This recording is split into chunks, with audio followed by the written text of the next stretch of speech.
Dear students, a very warm welcome to all of you in my today's lecture of Managerial Economics. In today's lecture, we will discuss upon the topic Managerial Economics relationship with other subjects. यानी कि आज के lecture में हम managerial economics के relations को other subjects के point of view से डिस्कस करेंगे। यानी कि और कौन कौन से सब्जेक्ट्स हैं जिनको हम मैनेजरियल इकोनॉमिक्स के साथ में प्रॉपर्ली रिलेट कर सकते हैं, उन सब्जेक्ट्स और उनके रिलेशन को हम आज के लेक्चर में कवर अप करेंगे। जब हम मैनेजरियल इकोनॉमिक्स की बात करते हैं तो इसके जो ज़्यादातर कंटेंट्स हैं इनको माइक्रो इकोनॉमिक्स से ड्राइव किया गया है, लेकिन इसके बावजूद भी और भी बहुत सारे डिसिप्लिन्स हैं जहाँ से इसके कंटेंट को डेवलप किया गया है। कौन कौन से वो डिसिप्लिन्स हैं, जैसे कि mathematics, operation research, accounting, computer science, इन पर्टिकुलर फील्ड से भी कंटेंट्स को लिया गया है और उसके बेसिस पर मैनेजरियल इकोनॉमिक्स के कंटेंट को डेवलप किया गया है। और इन पर्टिकुलर कंटेंट्स को इस तरीके से फॉलो किया गया है जिससे कि बिजनेस और मैनेजमेंट के पॉइंट ऑफ व्यू से डिसीजंस को इफेक्टिव वे में फॉलो किया जा सके। The role of these related disciplines in providing optimal solution to business problem of firms can be explained as follows. तो एक पर्टिकुलर बिजनेस फर्म की प्रॉब्लम के ऑप्टिमल सॉल्यूशन के रिलेशन में इन डिसिप्लिन्स के प्रॉपर रोल को हम डिफाइन कर सकते हैं कुछ इस तरह से। यहां मैंने इसको डिफाइन किया है एक चार्ट के मीडियम से। यहाँ चार्ट आपको डिफाइन किया गया है और इस पर्टिकुलर चार्ट में I have represented the disciplines which are having their relationship with managerial economics. Purpose क्या है? A particular firm is facing a problem under the situation of risk and uncertainty, and what these particular disciplines along with managerial economics are doing, they are providing the optimal solution to business problems. तो business problems को optimal solution provide करने के point of view से managerial economics इन particular disciplines के साथ में combined way में operate कर रही होती है। ये कौन कौन से disciplines है? The first discipline is the economic theories, second one is the management and accounting principles, third one is the operations research, fourth one is the quantitative techniques, next one is the statistics, and the last one is the theory of decision making. तो इन particular disciplines के relation को हम managerial economics के साथ में study करेंगे। The very first discipline is the economic theories. तो whenever we are talking about the economic theories, तो इकोनॉमिक थ्योरीज के बेसिस पर a number of analytical tools are provided to the firm. किसी भी बिजनेस फर्म को number of analytical tools economic theory के basis पर available कराते हैं और इन एनालिटिकल टूल्स के बेसिस पर डिसीजन मेकिंग को प्रॉपर वे में फॉलो किया जा सकता है। क्योंकि इकोनॉमिक्स में हम क्या करते हैं, डिफरेंट टाइप के इकोनॉमिक वेरिएबल्स को एनालाइज करते हैं, जैसे प्राइस है, इनकम है, कंजम्पशन, डिमांड, एम्प्लॉयमेंट। तो ये डिफरेंट टाइप के वेरिएबल्स होते हैं। इन वेरिएबल्स के बीच में हम प्रॉपर रिलेशंस को एस्टेब्लिश करते हैं। जो रिलेशंस एस्टेब्लिश किए जाते हैं, इन रिलेशनशिप को प्रॉपर्ली एनालाइज करते हुए बिजनेस प्रॉब्लम्स अपनी डिफरेंट टाइप की प्रॉब्लम, डिफरेंट टाइप के सॉल्यूशंस को सर्च करते हैं प्रॉब्लम के रिलेशन में। सेवरल माइक्रो इकोनॉमिक कॉन्सेप्ट्स इसके रिलेशन में डेवलप किए गए हैं जिसका यूज मैनेजरियल इकोनॉमिक्स के द्वारा किया जाता है, जैसे कि मार्जिनल कॉस्ट है, मार्जिनल रेवेन्यू है, elasticity of demand, price theory, theory of market structure. तो इन सारी थ्योरीज का यूज करते हुए मैनेजरियल इकोनॉमिक्स में एक बिजनेस मैनेजर प्रॉपर प्रॉब्लम के रिगार्डिंग ऑप्टिमम सॉल्यूशन को फाइंड आउट कर सकता है। Clear? Next one, that is known as the management and accounting principles. This is another discipline, management and accounting principles. The principles, concepts and practices of the accounting play a vital role in every business decision. Accounting statements record the financial operations of the firm.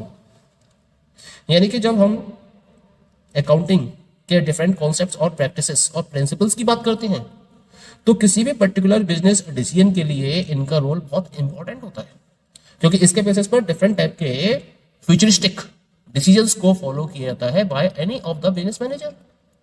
जैसे जब हम accounting statements को record करते हैं, जब हम accounting statements की बात करते हैं तो ये जो अकाउंटिंग स्टेटमेंट्स होते हैं किसी भी पर्टिकुलर फर्म के फाइनेंशियल ऑपरेशंस को प्रॉपर्ली रिकॉर्ड करते हैं।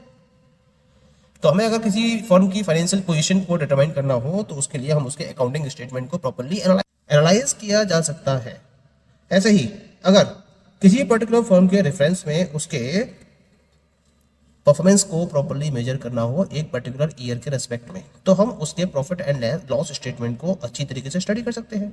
यानी कि फर्म के प्रॉफिट एंड लॉस स्टेटमेंट को प्रॉपर्ली स्टडी करने के बाद ये पता चल जाएगा कि फर्म ने उस पर्टिकुलर ईयर में अपनी परफॉर्मेंस किस तरीके से दी है या उसकी फाइनेंशियल पोजीशन क्या है, फाइनेंशियल परफॉर्मेंस क्या है, that can be determined on the basis of the profit and loss statement of a firm.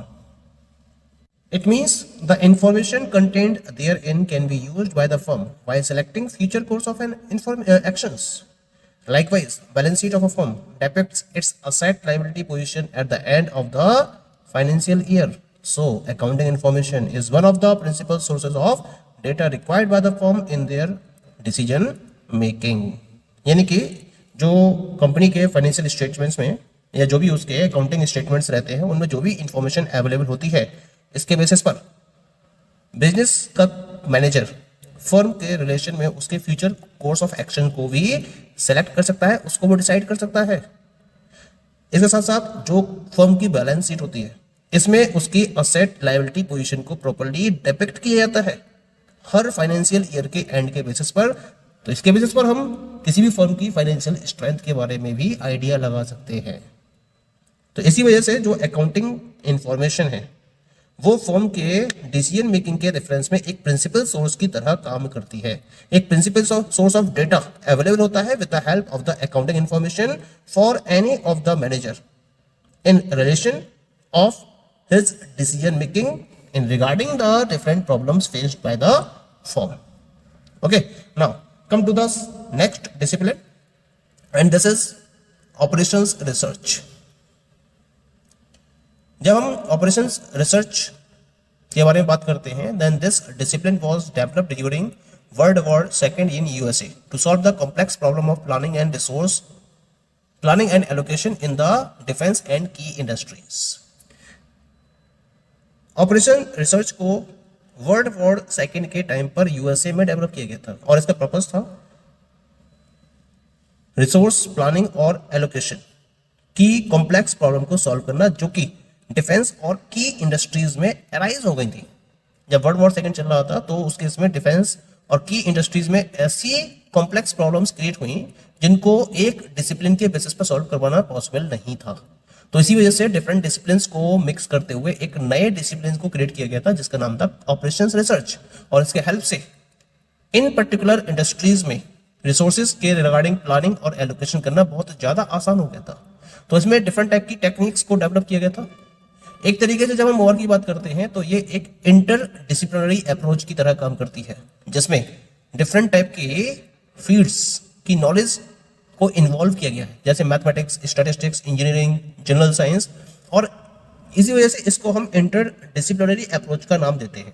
और इन पर्टिकुलर डिसिप्लिन्स की डिफरेंट एप्लीकेशंस का यूज करते हुए प्रॉब्लम को सॉल्व करने के लिए स्टैंडर्ड मैथमेटिकल मॉडल्स को डेवलप किया गया था जो उस स्पेसिफिक कॉम्प्लेक्स प्रॉब्लम को सॉल्व करने में अपना इंपॉर्टेंट रोल प्ले कर रहे थे। इनमें से जो मॉडल्स थे, कुछ मॉडल्स ऐसे थे ओआर के जिनको हम आज की डेट में या प्रेजेंट सिनेरियो में डिफरेंट टाइप की कॉम्प्लेक्स बिजनेस प्रॉब्लम को सॉल्व करने में भी यूज कर रहे हैं। जैसे कौन कौन से मॉडल्स हैं ये? Theory of games, assignment models, transportation models, linear programming model, waiting line problem. तो ये ओआर के कुछ ऐसे मॉडल्स हैं जिनका प्रेजेंट सिनेरियो में डिफरेंट बिजनेस हाउसेस के द्वारा या डिफरेंट बिजनेस मैनेजर्स के द्वारा यूज किया जाता है और जो बिजनेस में रिसोर्सेज को प्लान और एलोकेट करने के रेफरेंस में प्रॉब्लम्स क्रिएट होती हैं उनका एक ऑप्टिमम सॉल्यूशन फाइंड आउट किया जाता है। The next discipline is qualitative techniques. Different statistical tools such as theory of probability and forecasting technique help the firm to predict the future course of events. Qualitative techniques में हम mainly statistical techniques को follow करते हैं। Different type के statistical tools को business की complex problems को solve करने में भी यूज किया जाता है। कौन कौन से है ये टूल्स? जैसे कि थ्योरी ऑफ प्रोबेबिलिटी है, फोरकास्टिंग टेक्निक्स है। तो स्टैट्स के इन पर्टिकुलर या स्टैटिस्टिक्स के इन पर्टिकुलर टूल्स का यूज किया जाता है बाय द बिजनेस मैनेजर, और इसके यूज के बेसिस पर जो फ्यूचर कोर्स ऑफ इवेंट्स हैं उनको प्रॉपर्ली प्रेडिक्ट करने में ये अपना एक इंपॉर्टेंट रोल प्ले करते हैं। मैनेजर इकोनॉमिक्स भी क्या करती है? डिफरेंट टाइप के स्टैटिस्टिकल टूल्स जैसे कि कोरिलेशन, मल्टीपल रिग्रेशन, इनका भी यूज करती है, और इनके हेल्प से प्राइस और डिमांड, ये दो वेरिएबल्स रहते हैं, इनके बीच में एक प्रॉपर रिलेशन को एस्टेब्लिश करती है, और इसके बेसिस पर फ्यूचर में डिफरेंट प्राइजेस पर उसके प्रोडक्ट की डिमांड कितनी रहेंगी, इसके रिगार्डिंग एक प्रॉपर कैलकुलेशन भी पॉसिबल कर पाती है, क्योंकि इसमें one variable is dependent upon the other variable. तो किस डिग्री तक ये वेरिएबिलिटी रहेगी, और अगर प्राइजेस में चेंज किया जाता है तो डिमांड में किस तरीके से चेंज होगा, इसको प्रैक्टिकल बेसिस पर अगर इसको अपनी प्रॉब्लम को सॉल्व करना होता है तो इस पर्टिकुलर कोरिलेशन और मल्टीपल रिग्रेशन का इन दोनों वेरिएबल्स पर यूज करते हुए इस टाइप की प्रॉब्लम को बिजनेस मैनेजर के द्वारा सॉल्व किया जा सकता है।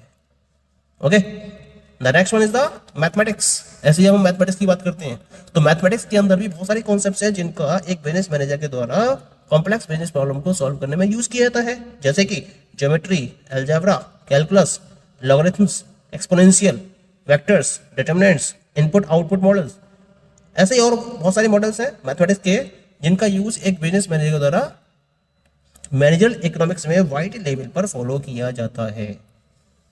ओके, ऐसे ही लास्ट इसमें जो डिसिप्लिन आता है that is known as the theory of decision making. Most of the theories explain a single goal for consumers, and that is known as the profit maximization for the firm. जब हम different theories की बात करते हैं तो जो different theories हैं इनमें से जो ज़्यादा theories हैं वो consumers के point of view से केवल और केवल एक ही गोल को explain करती हैं, और ये गोल क्या होता है? This is the goal known as the profit maximization for the firm. Firm का प्रॉफिट किस तरीके से मैक्सिमाइज हो, इसके रिलेशन में ही बहुत सारी थ्योरीज प्रॉपर एक्सप्लेनेशन प्रोवाइड करती हैं।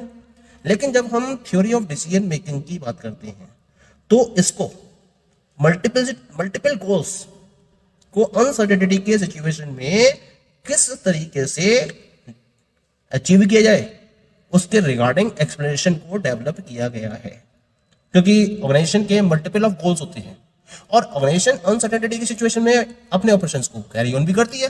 तो इस अनसर्टेनिटी की सिचुएशन में किस तरीके से इन मल्टीपल गोल्स को अचीव किया जाए इसके रिलेशन में एक एक्सप्लेनेशन डेवलप की गई है by the theory of decision making. इस तरह से ये जो थ्योरी ऑफ डिसीजन मेकिंग है it helps the firms in taking quick decisions in case of multiple goals. यानी कि अब इसका यूज कहां किया जाता है? इसका यूज किया जाता है मैनेजर इकोनॉमिक्स में। अब क्योंकि मैनेजर इकोनॉमिक्स में किसी पर्टिकुलर बिजनेस के मल्टीपल गोल्स अचीव करने होते हैं बिजनेस मैनेजर को, तो इन मल्टीपल गोल्स को किस तरीके से क्विक डिसीजंस फॉलो करते हुए अचीव किया जाता है, इसके लिए एक जो बिजनेस मैनेजर है वो थ्योरी ऑफ डिसीजन मेकिंग के कॉन्सेप्ट्स को यूज करता है। Okay, so these all are the different disciplines which are having their relationship with managerial economics. Thank you.